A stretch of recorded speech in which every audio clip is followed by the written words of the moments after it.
why do you think we've gotten into this situation? Is it because we spend too much time paying attention to what teachers want or superintendents want, and we've ignored what the kids need, or is there some other or reason? Which problem are you? With the education in the big cities.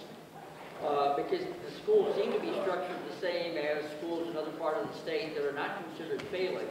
What do you think has caused the problem with the schools in the two big cities, that they're considered failing when others are not? Well, I think that you also have different problems, whether it be a socioeconomic issue, poverty, crime rates, just different things, access to good quality food so that kids aren't hungry when they go to school.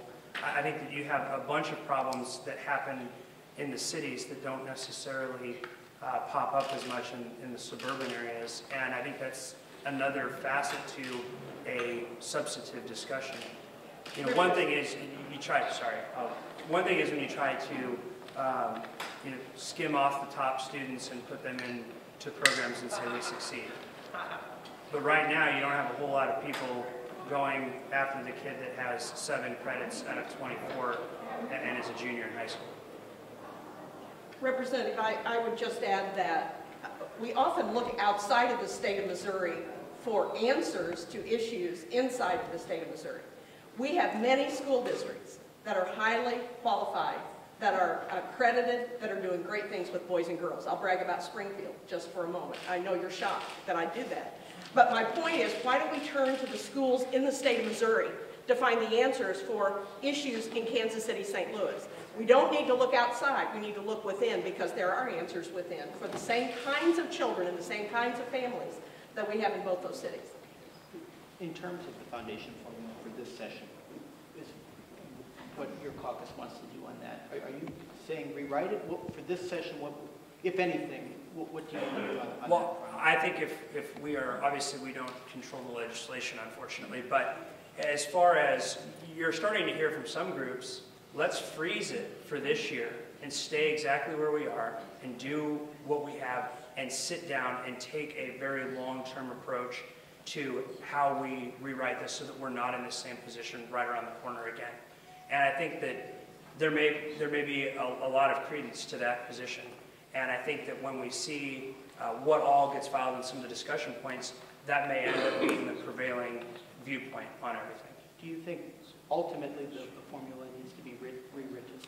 I think ultimately we're going to have to figure out a way to make sure that, one, we have a comprehensive, well-functioning foundation formula, and right now we don't. Does that mean that you need to write a formula? I think that we need to sit down and take a long, hard look at it and make sure that if we are going to rewrite this thing, that we do it in the best possible way. Is that a complaint about the 2005 bill that created the current formula? I think that's probably pretty clear. You've got so many big ticket issues this session, all behind the budget, that we're going to have to find more money for now. Are we going to be able to get everything done in one session, especially with this being an election year? Well, I would hope so. Recent history says probably not, but I hope that we can take a look and make sure that we get the best possible outcome on legislation, and that it is responsible and does what it needs to do and protects not only the programs that work, but the programs that people benefit the most from. Is there any enthusiasm in your caucus for reviving any of the issues of the special session, China Hub, tax credit reform, cutting back on low-income housing, or historic preservation credits to make room for some of those new programs? Well, yeah, I think that when you talk about the economic the environment that we're in right now, we have jobs bills that passed overwhelmingly on their own. And the Eritropoulos bill that you referred to, I know that kind of took on a life of its own, but when you scaled back the warehousing parts of it and just put in the freight forwarding piece, you didn't hear a whole lot about it after that. But you also have the data centers, you also have some of these other things that are in there that don't seem to have rancor directed at them at all on their own, and I think that we're going to have to start taking a look at, albeit smaller packages. I think that when the idea of having $20 million per year economic development bill come through. It's probably not going to happen this year given our budget shortfall, but we're going to have to start taking a look at jobs that can be created, substantive bills that can do that, and do it for the best bang for the buck for the citizens of the state. I'm going to turn it over to Representative Jones for just a couple minutes. She has a couple items that she wants to address.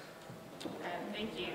A couple things that I wanted to address with you who are still remaining. Over this summer, we recognized the diversity in our party, as Leader Talboy mentioned, that we're the Big Tent party. We accept pretty much everybody regardless of their viewpoints. And one of the things we tried to do to address that was Representative Shue, Talboy, and myself got together with members of our party to make sure that we crafted an agenda that represented the diversity of our party, that made sure that we addressed that children deserve a high-quality public education, that we would like to try and put together bills that decrease poverty as much as possible, increase access to health care, quality, affordable health care, protecting workers' rights, and increasing development economic opportunities. We realize that, again, the diversity of our party is rural, urban, gay, straight, white, black, Protestant, Catholic, Jewish, everything. But these are things that we think that we can all agree on. So just wanted to let you know that that's the agenda that we're going to be pushing, and those are the things that we're going to be supporting this year. Any questions? I didn't think so. Does anybody have anything else for me? I do. Okay. Republicans were talking, stress the importance of balancing the budget.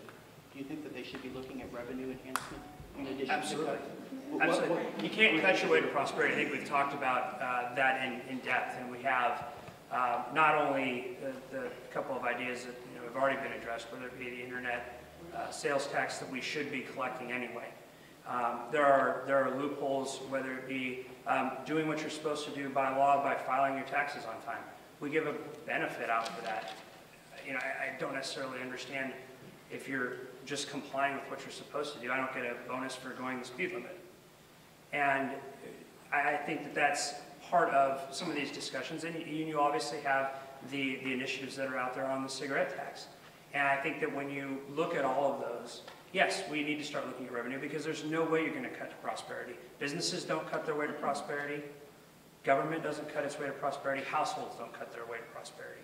And to also add another, to follow up on that, the people of Missouri are starting to speak. They're starting to say, well, we can't depend on the legislature to do it, so we're going to do it by ourselves. And we've seen that with the 12 initiative petitions that have been filed on the cigarette tax alone. So, again, if we can't do it, the people will try and find a way to do it themselves. You've talked about workers' rights. What position do you take on changes to the second injury fund or other workers' comp? Well, I think that particularly on the second injury fund, that program has obviously been around a long time and was set up to do some very compassionate, good things after World War II. What has happened in the meantime, and we did have a fix agreed to by all but pretty much one group at the end of session last year. And unfortunately, it died. But I think that you have the idea that, look, you're going to have this program. It's much better functioning solvent than insolvent. And if we can get the business community, the trial attorneys, labor, and the industrial folks all on the same page, then that's an agreement that I'm willing to get behind, and I think that we're there. Do you think this is the make or break year for that?